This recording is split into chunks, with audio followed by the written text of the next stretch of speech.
عباده الحمد لله الذي أعظم على عباده المنة بما دفع عنهم كيد الشيطان وفنه ورد أمله وخيب ظنه إذ جعل الصوم حسنا لأوليائه وجنة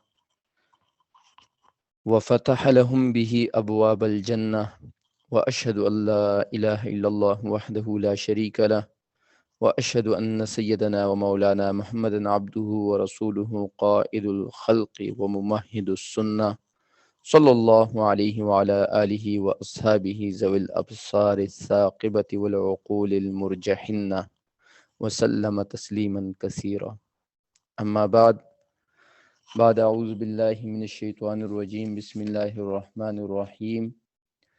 يا أيها الذين آمنوا كتب عليكم الصيام كما كتب على الذين من قبلكم لعلكم تتقون.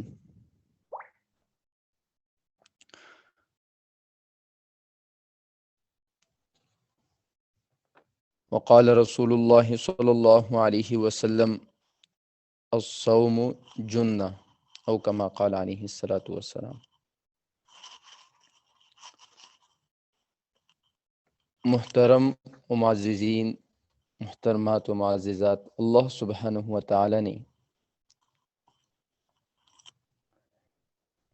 تمام تر کائنات، انسان اور جتنی بھی مخلوقات اللہ تبارک و تعالی نے پیدا کی، کسی چیز کو، کسی شے کو بے مقصد نہیں بنایا. سب چیزیں اللہ کی پیدا کردہ ہے. اللہ کا کوئی کام، کوئی فعل، اللہ تبارک و تعالی کی کوئی خلقت بے فائدہ، بے مقصد نہیں. ہر چیز کو اللہ سبحانہ و تعالی نے پیدا کیا اور اس کا مقصد دیا. خلق کل شیء ثم ہدا، ہر چیز کو پیدا کیا پھر اس کو اس کے مطابق ہدایت دی. پانی کو پانی کی صفات سکھائی، ہوا کو ہوا کی صفات سکھائی، روشنی کو روشنی کی صفات، اندھیرے کو اندھیرے کی صفات. آنکھ کو بینائی اللہ نے دی، زبان کو گویائی، کان کو سننے کی طاقت، یہ تمام تر اللہ سبحانہ و تعالی نے دی. اور اللہ سبحانہ و تعالی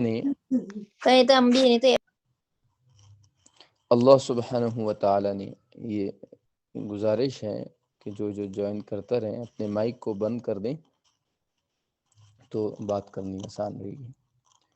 اللہ سبحانہ و تعالی نے ان تمام تر مخلوقات میں ہم اور آپ انسان کو تمام تر مخلوقات کا مرکز بنایا. تو اللہ سبحانہ و تعالی نے جتنی مخلوقات بنائی، ان تمام تر مخلوقات کا مرکز ہمیں کیسے بنایا؟ اگر آپ غور کریں تو جتنی مخلوقات ہیں سب سے انسان فائدہ اٹھا رہے ہیں.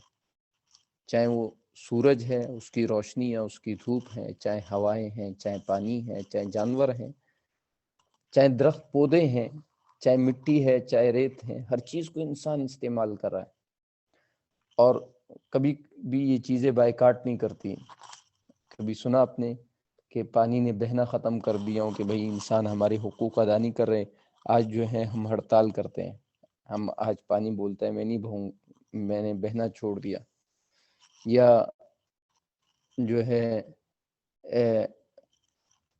آگ بولیں کہ بھئی میں جو ہے آپ لوگ کے لیے پانی گرم کرتا ہوں، اور جو ہے روٹی پکتی ہے آپ کا جو ہے میں نہیں پکوں گا، میں ہڑتال کرتا ہوں. مخلوق جو ہے جس کام کے لیے اللہ نے پیدا کیا اس کام میں لگی ہوئی ہے اور انسان اس سے فائدہ اٹھا رہا ہے.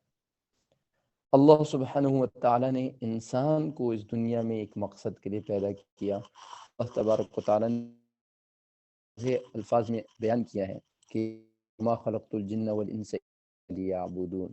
اور جب آدم علیہ السلام کو پیدا کیا تو اللہ تبارک و تعالی نے فرشتوں کے سامنے آدم علیہ السلام تعارف ان کے علم سے کرایا. تو علماء کہتے ہیں ایک کی عبادت، اور وہ عبادت اللہ کی معرفت کے ساتھ ہو، وہ صحیح علم کے ساتھ ہو. یہ انسان کی زندگی کا مقصد ہے. چنانچہ نفس عبادت تو فرشتے بھی کرتے ہیں، یہ پرندے بھی اللہ تبارک و تعالیٰ کی تسبیح کرتے ہیں. جتنی مخلوقات ہیں، من شیء الا یسبح بحمدہ ولا تفقهون تسبيحهم. اللہ تبارک و تعالیٰ نے قرآن میں فرمایا ہر چیز اللہ کی تسبیح کرتی ہے مگر تم سمجھتے نہیں ہو. تو عبادت میں تو تمام مخلوقات لگے ہیں.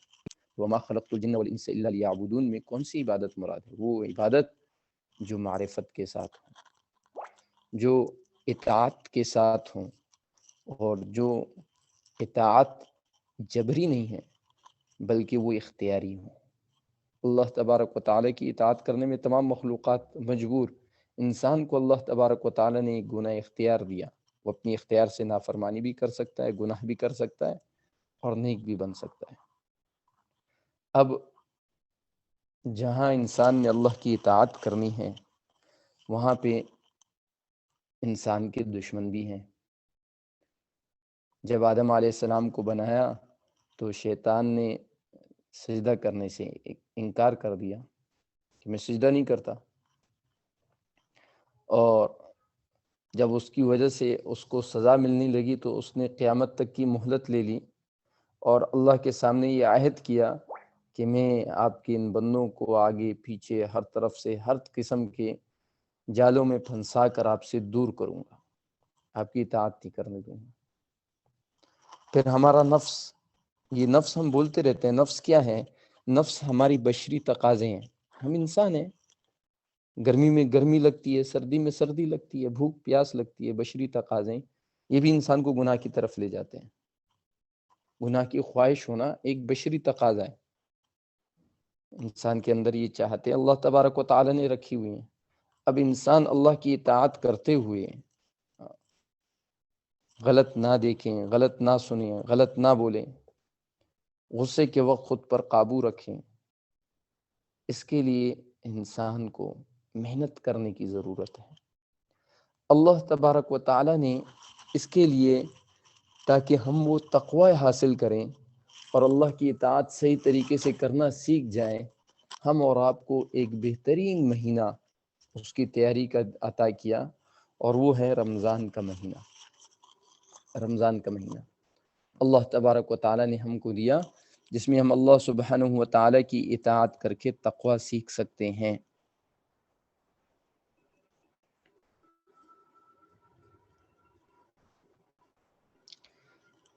انسان سے جتنے بھی گناہ سرزد ہوتے ہیں ان میں سب سے زیادہ دو چیزیں گناہ کا باعث بنتی ہیں. ایک انسان کا منہ، انسان کی زبان، اور دوسری انسان کی شرمگاہ. چنانچہ امام ترمذی رحمہ اللہ نے حضرت ابو ہریرہ رضی اللہ عنہ سے روایت نقل کی ہے کہ حضور صلی اللہ علیہ وسلم سے پوچھا گیا کہ سب سے زیادہ کون سی چیز دوزخ میں داخل کرانے کا ذریعہ بنے گی؟ حضور صلی اللہ علیہ وسلم نے جواب دیا، منہ اور شرمگاہ. اللہ سبحانہ و تعالی نے رمضان کے مہینے میں ان دونوں چیزوں کو پابند کر دیا، لہذا کھانا پینا نہیں ہے. ہاں، شرمگاہ کو جائز جگہ میں بھی استعمال کرنے کی اجازت نہیں، تاکہ انسان پابند ہونا سیکھیں. ساری زندگی ہمیں اللہ سبحانہ و تعالیٰ کے احکامات کی پابندی سکھائی گئی. جو ہم نماز پڑھتے ہیں، ہاتھ کہاں رکھنے ہیں، آنکھیں کہاں ہوں گی، بولنا کیا ہے کیا نہیں بولنا. نماز کے اندر کچھ بولنے کا حکم ہے، ہر رکن میں کیا بولنا ہے، اور یہ بھی بتایا کہ کیا نہیں بولنا، باتیں نہیں کرنی، ادھر ادھر نہیں دیکھنا، کیسے کھڑا ہونا ہے، حرکت نماز کی مخالف حرکت نہیں کرنی، نماز کے مطابق حرکت کرنی ہے. اگر جماعت نماز ہے تو امام کی اقتداء کیسے کرنی ہے، امام سے آگے نہیں بڑھنا. اگر امام سے غلطی ہوئی تو اس غلطی کو ٹھیک کرنے کی بھی آداب ہے. غلط طریقے سے اس کو ٹھیک نہیں کر سکتے ورنہ غلطی دینے والی کی نماز ٹوٹ جائے گی. اگر امام اس کی غلطی دینا قبول کریں اس کی بھی نماز ٹوٹ جائے. ہمیں زندگی گزارنے کا اللہ تبارک و تعالیٰ نے طریقہ بتایا، اس میں اللہ تبارک و تعالیٰ نے ہم کو یہ رمضان ایک برکتوں والا مہینہ دیا. تو میرا مقصد آج تو رمضان کے فضائل بیان کرنا تھا، یہ باتیں تمہیدی طور پر کہیں. چنانچہ اللہ تبارک و تعالیٰ نے جہاں رمضان کا بیان جس رکوع میں شروع کیا ہے، اللہ تبارک و تعالیٰ فرماتے ہیں یا ایھا الذین آمنوا کتب علیکم الصیام، اے ایمان والو تم پر روزے فرض کیے گئے، کما کتب علی الذین من قبلکم، یعنی اللہ تبارک و تعالیٰ نے روزے فرض کیے. اب انسان کو روزہ رکھنا ایک بھاری چیز لگتا ہے، کھاؤں گا پیوں گا نہیں، بھوکا رہنا ہے.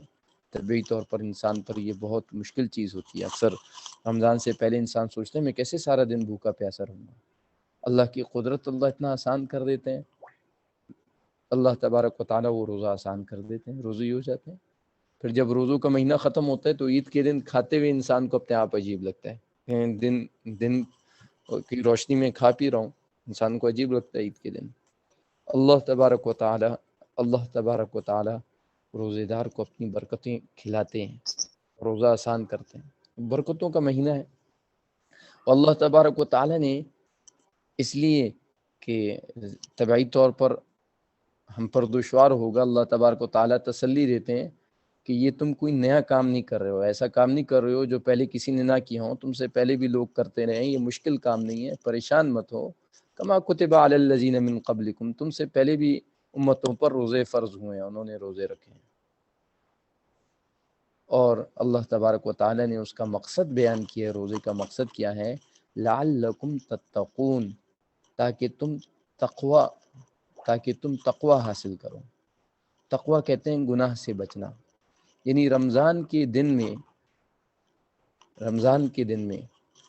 کی طلوع فجر سے غروب شمس تک اپنے نفس کو کھانے پینے، شرمگاہ کی جائز حاجات سے روک کر ساری زندگی میں اپنے آپ کو حرام سے روکنے کی استعداد حاصل کرو. چنانچہ جو بھی رمضان کا مہینہ اس کے آداب کے ساتھ گزاریں، اللہ تبارک و تعالیٰ اس کو ساری زندگی، سارا سال صحیح عمل کرنے کی توفیق عطا فرماتے ہیں. رمضان میں روزے صحیح رکھیں، نماز کا اہتمام کریں، دعاؤں کا اہتمام کریں. انشاءاللہ ساری سال آپ سے نماز جو ہے وہ قضا نہیں ہوگی.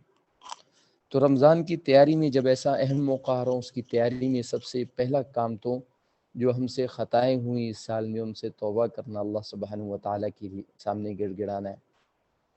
چند دن باقی ہیں، تقریباً کوئی 10 دن باقی ہیں یا اس سے کم رمضان کے لیے. تو اب ان دنوں میں جو راتیں آ رہی ہیں، ان راتوں کو اٹھ کر اللہ سبحانہ و تعالیٰ کے سامنے گڑ گڑانا، دعائیں مانگنا کہ اللہ ہمیں زندگی تو آپ نے دی، اگر آپ نے ایک آنکھ نہ دی ہوتی، آنکھ میں بینائی نہ دی ہوتی تو ہم دیکھ نہ سکتے. یہ جسم آپ نے بنایا، جب تک آپ نے زندگی تھی تب تک ہی زندہ ہے. اے اللہ ہم آپ کی اطاعت کرنا چاہتے ہیں، یہ روزے ہمارے لیے آسان کر دیں. اپنی رضا کے مطابق رکھنے اور روزے رکھنے والا بنا دیں. اپنی رضا کے مطابق رات کی تراویح 20 رکعت تراویح پڑھنے والا بنا دیں. ہمیں رات کو اٹھ کر تہجد میں دعائیں کرنے والا بنا دیں. سحری افطار صحیح طریقے سے کرنے والا کر دیں. اپنے اس کے وقت کا اہتمام کرنے کی توفیق عطا فرما دیں. حضور صلی اللہ علیہ وسلم نے صحابہ رضی اللہ تعالی عنہم کو ایک دفعہ خطبہ کیا. سلمان فارسی رضی اللہ عنہ کی حدیث ہے، لمبی حدیث ہے، میں اسے کچھ مختصر کر کے بیان کروں گا. سلمان فارسی رضی اللہ عنہ کہتے ہیں کہ رسول اللہ صلی اللہ علیہ وسلم نے ہمیں شعبان کے آخری دن جو ہے خطبہ کیا اور کہا یا ایھا الناس، یہ لوگوں، قد اذلکم شہر عظیم، تم پر ایک بڑا مہینہ آیا ہے. شہر مبارکن، ایک برکتوں والا مہینہ ہے. شہر فیہ لیلۃ خیر من الف شہر، یہ ایسا مہینہ ہے جس کے اندر ایک رات ایسی ہے جو 1000 سالوں سے بہتر ہے. جعل اللہ صیامہ فریضۃ، اللہ نے اس کے روزوں کو فرض قرار دیا ہے. رمضان کے روزے فرض ہیں، یہ اختیاری نہیں ہے کہ روزے جو ہیں ہم روزہ جو ہے وہ نہ رکھیں. ہاں کوئی سفر میں ہو تو سفر میں اختیار ہے. کوئی اگر مسافر ہے اور سفر کی حالت میں وہ سمجھتا ہے کہ ابھی روزہ رکھنا اس کے لیے مشکل ہوگا تو سفر کی حالت میں روزہ نہ رکھیں، رمضان کے مہینے کے بعد اس کی قضا رکھ لیں. بعض دفعہ سفر میں انسان ہوتا ہے لیکن اس کو محسوس ہوتا ہے ابھی روزہ رکھنا آسان ہے، کیونکہ رمضان کا مہینہ ہوتا ہے، روزے کا ماحول ہوتا ہے. بعد میں قضا کے لیے روزہ رکھنا مشکل ہو جاتا ہے. تو اس لیے اختیار ہے، دیکھ لیں کس میں سہولت ہے. اس وقت روزہ رکھنے میں سہولت ہے تو اس وقت رکھ لیں، نہیں تو سفر کی حالت میں اس وقت روزہ نہ رکھیں، بعد میں قضا کر لیں. اس میں نہ یہ ہے کہ روزہ رکھ لینا زیادہ بہتر ہے، نہ یہ ہے کہ روزہ نہ رکھ لینا زیادہ بہتر ہے. یہ سمجھے مسئلہ. ہم یہ سمجھتے ہیں کہ رمضان کی حالت میں کوئی سفر کر رہا ہوں تو پھر بھی روزہ رکھ لیں، یہ کوئی بڑی بات ہے. یہ بڑی بات نہیں ہے. بسا اوقات روزہ نہ رکھ لینا بہتر ہوتا ہے. انسان کے احوال مختلف ہوتے ہیں. سفر کی حالت میں اگر یہ دوسروں کے خاص طور پر معاون بنیں اور دوسروں کی مدد کریں، اس پر اور لوگ ڈیپینڈ کر دیتے ہوں، تو ایسے شخص کے لیے تو سفر کی حالت میں فرض روزہ اس وقت نہ رکھیں، بعد میں قضا رکھ لینا زیادہ بہتر ہے۔ اگر سہولت سے ہوں تو بے شک روزہ رکھ لیں، کہ بعد میں پھر قضا نہیں رکھنی پڑے گی۔ اللہ تبارک و تعالی نے حضور صلی اللہ علیہ وسلم نے فرمایا کہ اس کے روزوں کو فرض بنایا، وقیام لیلہ تطوعا، اس کے رات کے قیام کو نفل بنایا۔ رمضان میں رات کا قیام دو طرح کا ہے، ایک تو تراویح ہے، تراویح 20 رکعت ہیں، ائمہ اربعہ میں سے کسی کے نزدیک بھی تراویح 20 رکعت سے کم نہیں ہے۔ امام مالک رحمہ اللہ کی ایک قول میں 30 رکعت سے بھی زیادہ ہے۔ یہ 8 رکعت والی بات ہمارے زمانے میں لوگوں نے مشہور کی ہے، لیکن یہ صحیح نہیں ہے، اس کا کوئی اصل نہیں ہے۔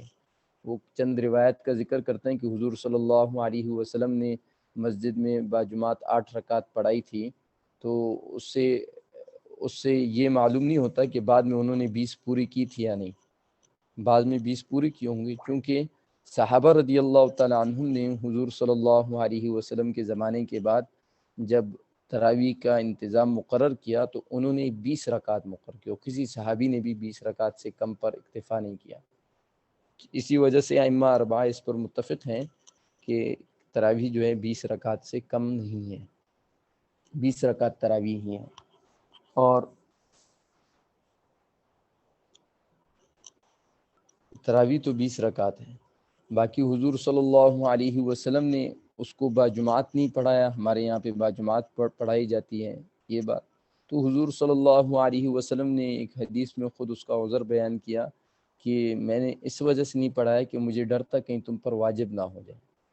لیکن صحابہ رضی اللہ تعالیٰ عنہم جو حضور صلی اللہ علیہ وسلم کے ساتھ رہے، ان سے علم سیکھا، ان کے براہ راست شاگرد ہیں، انہوں نے حضور صلی اللہ علیہ وسلم کی زندگی سے یہ اخذ کیا کہ تراویح 20 رکعت ہیں، اور اگر اس میں قرآن کا ختم ہو تو قرآن کا ختم ہونا مستحب ہے۔ تراویح اپنی ذات میں تو سنت ہے، قرآن کا ختم اس میں ہونا یہ مستحب ہے۔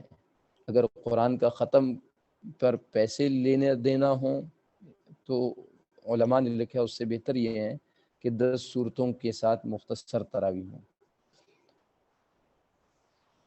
بعض علماء نے اس میں گنجائش بھی رکھی ہے۔ بہرحال یہ ہے کہ رمضان میں تراویح پڑھنا 20 رکعت مردوں کے لیے باجماعت، اور عورتیں گھر میں بھی 20 رکعت پڑھیں تو تراویح 20 رکعت ہے، 8 رکعت نہیں ہے۔ اگر لمبی رکعتیں نہیں پڑھ سکتے، اس میں قرآن پڑھ سن نہیں سکتے، بے شک مختصر تراویح پڑھیں۔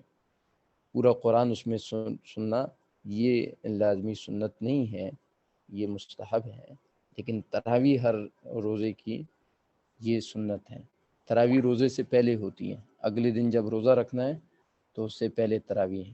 عید کی رات جو ہے پھر تراویح نہیں ہوتی۔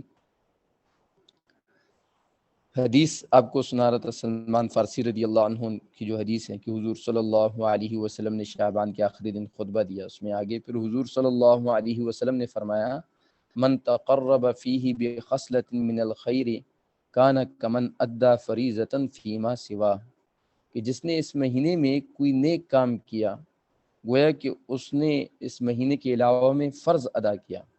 ومن ادى فریضۃ فیہ کانا کمن ادى 70 فریضۃ فیما سوا، اور جس نے اس مہینے میں کوئی فرض ادا کیا گویا کہ اس نے اس مہینے کے علاوہ میں 70 فرضوں کو ادا کیا۔ یہ 70 فرضوں کی بڑی فضیلت ہے رمضان میں، اور یہ فضیلت جو ہے یہ اجر کے حساب سے ہے، ادائیگی کے حساب سے نہیں ہے۔ یہ سمجھنے کی بات ہے، عام طور پہ رمضان کے مہینے کے بارے میں لوگوں کا سوال ہوتا ہے کہ رمضان میں تو ہر فرض 70 کے برابر ہے، لہٰذا کسی کی قضا نمازیں رہتی ہوں تو ایک قضا نماز رمضان میں پڑھیں 70 نمازوں کی قضا ہو جائے گی، ایسا نہیں ہے۔ قضا ایک ہی نماز کی ہوگی، فرض کی ادائیگی میں 70 گنا ثواب ملتا ہے۔ جیسے کہ اس طرح تو پھر لوگ ایک ہی رمضان میں ایک ہی دفعہ زکوٰۃ ادا کر دیں، بولے میری 70 سالوں کی زکوٰۃ ہو گئی ہے، پھر ساری زندگی زکوٰۃ ہی ادا نہ کریں، ایسا نہیں ہے۔ ثواب زیادہ ملے گا، ادائیگی ایک ہی ہوگی، ثواب زیادہ ہے، ادائیگی ایک ہی ہے۔ مثال سے بات سمجھ میں آتی ہے، میں اس کی ایک مثال بتاتا ہوں۔ سمجھے کہ ایک کمپنی، ایک کارخانہ ہے، اور وہ اپنے ورکرز کو کہتے ہیں کہ ہمارے پاس بڑا آرڈر آیا ہے، لہٰذا اس سنڈے کو جو شخص آ کر کام کرے گا اس کو ہم 2 مہینوں کی سیلری کے برابر دیں گے اس ایک دن کے کام کرنے کا. تو جو بھی کام کرے گا اس کو 2 مہینے کی سیلری کے برابر مل گیا. لیکن کیا اس آدمی نے 2 مہینے کا کام کیا؟ کام تو اس نے ایک ہی دن کا کیا. تو ادائیگی تو اسی دن کی ہوگی، اجر زیادہ ہے. ہاں.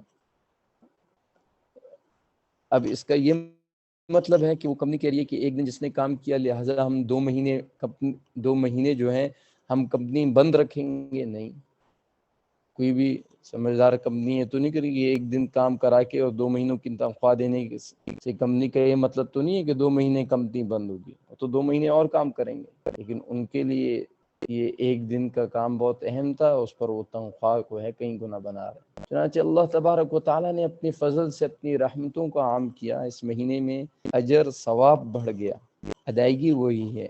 چنانچہ ایسا کوئی بات نہیں ہے کہ کوئی خاص جمعہ ہو یا جمعۃ الوداع ہو یا خاص طرح کی نماز ہو جس سے تمام قضا نمازیں ہو جاتی ہوں.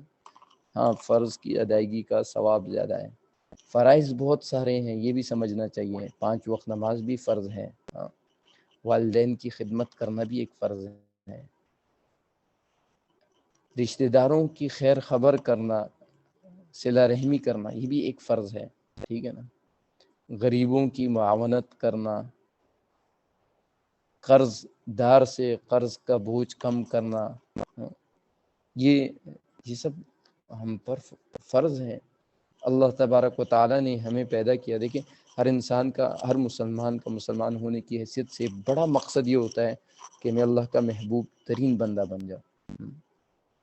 اللہ کا محبوب ترین بندہ وہ ہوتا ہے جس سے اللہ کی مخلوق کو سب سے زیادہ فائدہ پہنچتا ہے. تو لوگوں کو سہولت پہنچانا، لوگوں کی مدد کرنا، لوگوں کی خدمت کرنا ہماری دین کا بڑا حصہ ہے. اس لیے حضور صلی اللہ علیہ وسلم نے فرمایا کہ یہ مہینہ جو ہے یہ غم خواری کا مہینہ ہے. بہرحال ہم وہ حدیث پڑھ رہے تھے تو اس میں ہے آگے وَهُوَ شَهْرُ الصَّبْرِ، یہ صبر کا مہینہ ہے. وَالصَّبْرُ ثَوَابُهُ الْجَنَّةُ، اور صبر کا ثواب جو ہے وہ جنت ہے. رمضان ایک حدیث میں یہ بھی آتا ہے کہ بھائی کوئی جھگڑا کریں، روزہ دار کو یہ نہیں چاہیے کہ وہ اس سے جھگڑا کریں. پھر بھی کوئی جھگڑا کریں تو اسے کہہ دیں انی صائم، میں روزے میں ہوں، میں روزے میں ہوں. ٹھیک ہے نا. تو یعنی اگر وہ جھگڑنے والا سمجھدار ہوگا تو روزے سے حیا کر کے رک جائے گا، اور نہ سمجھ ہوگا تو خود کو کہہ دیں کہ بھئی یہ تو کہتا رہیں میں روزہ دار ہوں، میں اپنا روزہ نہ خراب کروں. تو یہ خود کو کہہ دیں کہ بھئی میں روزہ دار ہوں، میں روزے میں نہیں لڑوں گا. صبر کا مہینہ ہے. کیونکہ طبعی طور پر جب انسان بیمار ہوتا ہے یا بھوک میں ہوتا ہے تو اس کی طبیعت تنگ بھی ہوتی ہے. اس لیے رمضان میں اکثر ہم سن لیتے ہیں خاص طور پر عصر کے وقت کہیں نہ کوئی جھگڑے ہو جاتے ہیں. بازاروں میں بہت زیادہ ہوتے ہیں، ہمارے یہاں تو کبھی کبھار ہو جاتے ہیں. وجہ یہ ہوتی ہے انسان بھوک میں ہوتا ہے تو ذرا اس کی طبیعت تنگ ہوتی ہے، چھوٹی چھوٹی بات بری لگتی ہے. تو صبر کا مہینہ ہے. تو اگر کسی کی سخت بات ہو اس کو برداشت کر دیں، اس کا ثواب بہت زیادہ ہے. اور حضور صلی اللہ علیہ وسلم نے اس حدیث میں فرمایا وَالصَّبْرُ ثَوَابُهُ الْجَنَّةُ، روزے کی حالت میں، بھوک کی حالت میں ناگوار باتوں کو، چیزوں کو برداشت کرنے کا ثواب جنت ہے. وَشَهْرُ الْمُوَاسَاةِ، حضور صلی اللہ علیہ وسلم فرمایا، میں نے پہلے بھی عرض کیا، یہ غم خواری کا مہینہ ہے.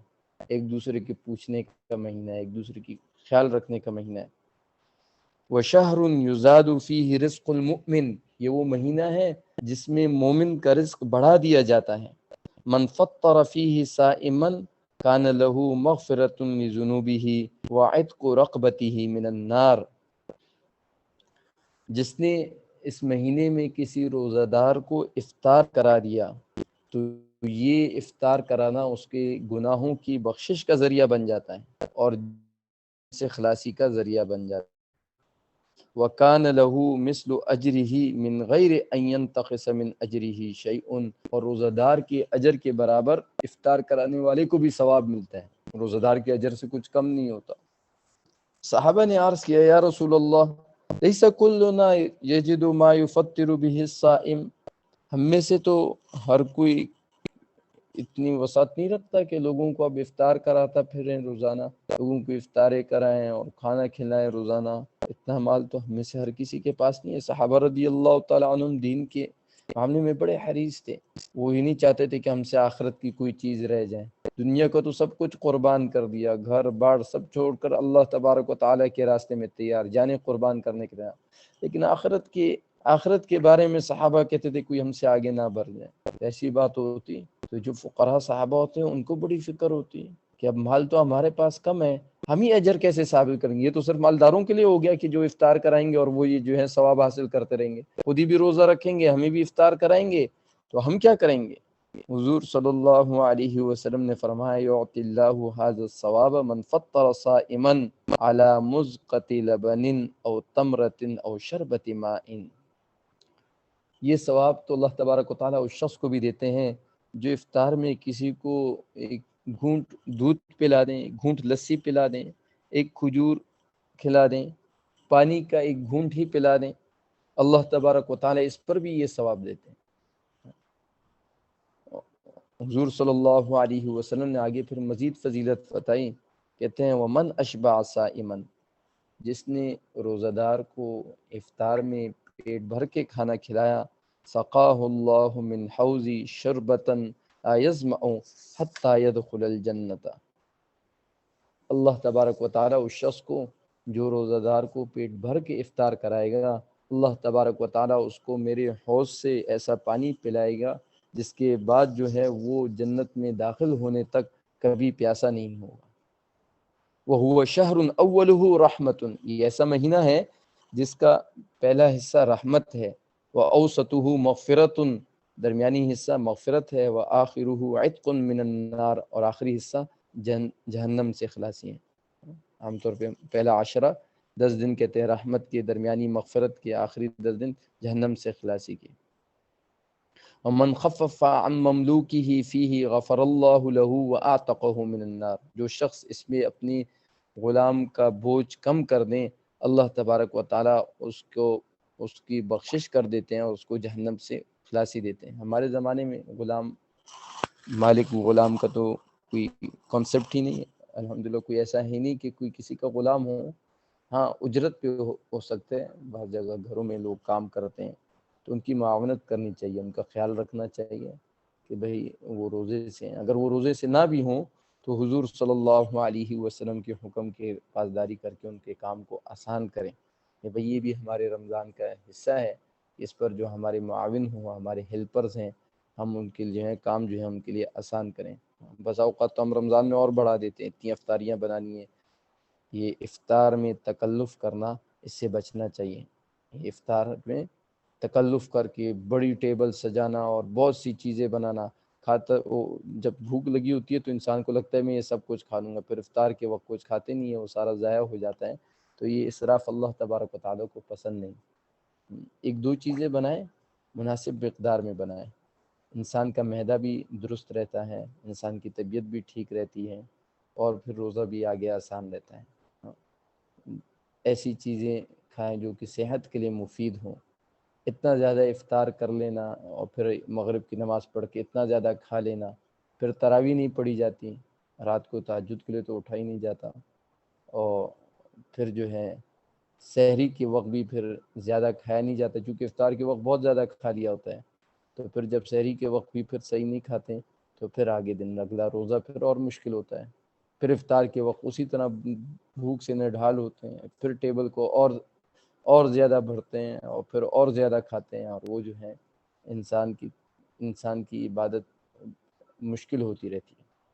ابتدائی 10 دن تو جذبے کے ساتھ تراویح بھی پڑھتے ہیں اور عبادت بھی کرتے ہیں، اور پھر جو ہے اس کے بعد جو ہے سستی آنا شروع ہو جاتی ہیں. تو اس کا بہترین طریقہ یہ ہے کہ بھئی کھانے پینے میں سادگی اختیار کریں، عمل میں سادگی اختیار کریں، غلو نہ کریں. تراویح 20 رکعت پڑھیں اور آپس میں باتیں بھی کریں، آرام بھی کریں. رات کو دن کو جو ضرورت ہو، موقع ہو، اس پہ آرام بھی کریں اور تلاوت بھی کریں، مناسب مقدار میں تلاوت کریں. کم سے کم رمضان میں ایک دفعہ تو قرآن ضرور ختم کریں. حضور صلی اللہ علیہ وسلم جبرائیل علیہ السلام کے ساتھ رمضان کے مہینے میں دور کیا کرتے تھے پورے قرآن کا. جس کو اللہ تبارک و تعالیٰ توفیق دے زیادہ تلاوت کریں. یہ ہم نیت کر لیں کہ رمضان کے مہینے میں میں قرآن کا کوئی حصہ یاد کر لوں. سورہ یاسین یاد نہ ہو وہ یاد کروں، سورہ ملک یاد کر لوں، سورہ واقعہ یاد کر لوں. یہ کسی عظیم صورتیں. سورہ واقعہ جو شام کو پڑھتا ہے کبھی بھی اس پر زندگی میں فخر نہیں آ سکتا. سورہ ملک جہنم سے خلاصی ہے، قبر کے عذاب سے خلاصی ہے. سورہ یاسین ہر ضرورت کے لیے پڑھیں. بھوک میں پڑھیں، بھوک ختم. کیسی عجیب تحفہ ہے. روزے کی حالت میں بھوک پیاس زیادہ لگ رہی ہو، سورہ یاسین پڑھیں. اللہ تبارک و تعالیٰ نے ہمیں اعمال دیے ہیں، یہ اعمال کی امت ہے. اعمال کے ساتھ اپنے کام بنانا، کاموں کو آسان کرنا. سورہ یاسین پڑھنی. اب جس کو زبانی یاد ہو اس کے لیے پڑھنا تو آسان ہوتا ہے. پھر جو ایک دفعہ زبانی یاد کر لیں اس کے لیے پڑھنا آسان ہوتا ہے. اور دنیا میں بھی اس کے مزے، اس کی تلاوت کر کے. اور آخرت میں جتنا حصہ قرآن کا یاد ہوگا اللہ تبارک و تعالیٰ کہیں گے پڑھتے جاؤ اور جنت کے درجوں پہ چڑھتے جاؤ. جتنی آیتیں یاد ہیں اتنی پڑھو گے، جہاں جتنا یہاں پہ حفظہ پورا ہو گیا ختم جتنا یاد تھا وہاں تک جنت کے درجے مل جائیں گے. ہر ایک قدم پہ ایک ایک درجہ جنت کا مل رہا ہے. اللہ تبارک و تعالیٰ نے کتنا آسان کیا رمضان کا مہینہ. عمل کے لیے آسانی ہوتی ہے. عام طور پر جو اعمال غیر رمضان میں بہت مشکل رکھتے ہیں رمضان میں آسان ہو جاتے ہیں. تو بہترین طریقہ یہ ہے کہ رمضان کے مہینے میں اگر ہم لایانی چیزوں کو کم کر دیں رمضان کا مہینہ آسان ہو جاتا ہے. لایانی چیزیں کیا ہیں؟ ایک تو ہماری عام طور پر لایانی کھانے پینے میں غلو ہوتی ہے. دوسرا روزہ گزارنا ہے تو ایسے کاموں میں مشغول ہونا کیونکہ غیر رمضان میں بھی مناسب نہیں ہے. کسی کے پیچھے باتیں شروع کر دینا، غیبت کی مجلس لگا دینا، یا ڈرامے سیریل دیکھنا شروع کر دینا، یا فلمیں دیکھنا شروع کر دینا کہ بھئی رمضان کا مہینہ گزرا، مناسب نہیں ہے. رمضان کا مہینہ تو عمل کی مشق ہے. اس میں ہم دعائیں کریں، اچھے اعمال کریں، اپنے نفس کو قابو کرنا سیکھیں. جو چیز جس چیز پہ مشقت نہیں گزرتی وہ کبھی بنتی نہیں ہے. ہر چیز جو قیمتی بنتی ہے وہ مشقت سے گزرتی ہے. یہ دیکھیں آپ کے گھروں میں دروازے خوبصورت بنے ہوں گے، خوبصورت ٹیبلیں ہوں گی، یہ آروں کے پیچھے سے گزری ہیں، انہیں کاٹا گیا ہے. ورنہ کون کسی درخت کے تنے کو لا کے اپنے گھر میں رکھے گا؟ یوں ہی لا کے رکھ دیں. بلکہ نہیں، جب وہ تنے جو ہیں اچھی طرح ان کی رگڑائی، ان کو کاٹا جاتا ہے، ان کی رگڑائی ہوتی ہے، ان کی پالش ہوتی ہے، وہ خوبصورت بنتے ہیں. ہم گھر میں ان کو سجا کے رکھتے ہیں، ان کو استعمال کرتے ہیں. یہ شیشے جو لگے ہوئے ہوتے ہیں آپ کے گھر میں، آپ ادھر ادھر دیکھیں تو یہ آگ سے گزرے ہیں. جو اینٹ اور جو چیز بھی آپ لوگ کے وہاں پہ استعمال ہوتا ہے ان کو پکایا جاتا ہے آگ میں، پھر جا کے یہ قیمتی بنتے ہیں. یہ جو زیور پہنتے ہیں ہاتھوں میں، انگوٹھیوں پہ، کانوں میں، ناک میں، سر پہ، گلے میں سجایا جاتا ہے تو وہ کیسے آگ سے گزرتے ہیں پھر جا کے بنتے ہیں. ان کو تراشا جاتا ہے، انہیں بنایا جاتا ہے. تو جب انسان اپنے نفس کو رونتا ہے رمضان کا مہینہ اپنے نفس کو مقابلے میں چلنے کو نفس کے مقابلے میں چلنا سیکھنے کے لیے، تو انشاءاللہ جب انسان نیت کرتا ہے اللہ تبارک و تعالی آسان کرتا ہے. ہم رمضان سے پہلے ہی اس کا عزم کر لیں کہ انشاءاللہ ہم نے اس رمضان کے مہینے میں اپنی زندگی بدلنی. تو ایسے اعمال کا جیسے رمضان کا مہینہ ہے، اسی طرح رمضان کے بعد پھر حج کے مہینے شروع ہو رہے ہیں، حج ہے. ایسی عبادات کی قبولیت کی نشانی یہ ہوتی ہے کہ انسان کو اس کے گناہوں سے توبہ کی توفیق مل جائے اور اس کی زندگی بدل جائے. اور انشاءاللہ جب ہم یہ نیت کریں گے اللہ تبارک و تعالی ہمارا ساتھ دیں گے. نیک اعمال میں خود کو مشغول رکھیں گے تو گناہوں سے بچے رہیں گے. فارغ وقت میں انسان جو ہے لایانی کاموں میں مشغول ہوتا ہے، اللہ تبارک و تعالیٰ کے ذکر میں مشغول رہیں گے. کوئی کمی کوتاہی ہو گئی تو دوبارہ خود کو اعمال میں مشغول کریں گے. انشاءاللہ اللہ تبارک و تعالیٰ اپنے فضل سے ہمارے ان اعمال کو، رمضان کے مہینے کو قبول فرمائے تو یہ قیامت میں ہمارے لیے بڑا ذخیرہ ہوگا. ہمارے بہت سے عزیز و اقارب پچھلے رمضان میں، اس سے پچھلے رمضان میں ہمارے ساتھ ہوں گے، اب وہ نہیں رہے. وہ بہت کوشش کر لیں، ان کو اب یہ مہینہ نہیں مل سکتا. ہم خوش قسمت ہیں، ہم پر یہ مہینہ آ رہا ہے، اس پر ہم بہت بڑی کمائی کر سکتے ہیں، تو اس کی ہم قدر کر لیں. بلکہ دنیا میں ہمارا ہر ایک لمحہ، ہر ایک رات، ہر ایک صبح قیمتی ہے. اس میں ہم کتنی آخرت کی جو ہے کتنی بڑی جنت کی نعمتیں جو ہیں اللہ کی رضا حاصل کر سکتے ہیں۔ اللہ تبارک و تعالی ہمیں اس کی قدر کرنے کی توفیق عطا فرمائے اور آخرت کی تیاری کرنے کی توفیق عطا فرمائے۔ آخر میں یہ عرض کروں گا کہ رمضان کے مہینے میں جیسے کہ روزہ کہتے ہیں محرمات ثلاثہ سے خود کو روکنا، کھانا پینا اور جماع حلال سے خود کو روکنا، جماع سے خود کو روکنا، ان تین چیزوں سے خود کو روکنا یہ روزے میں فرض ہیں۔ اور ایک اسی طرح باطن کا روزہ ہے کہ ہر قسم کے گناہوں سے انسان جو ہے اپنے آپ کو روزے میں روکے۔ اور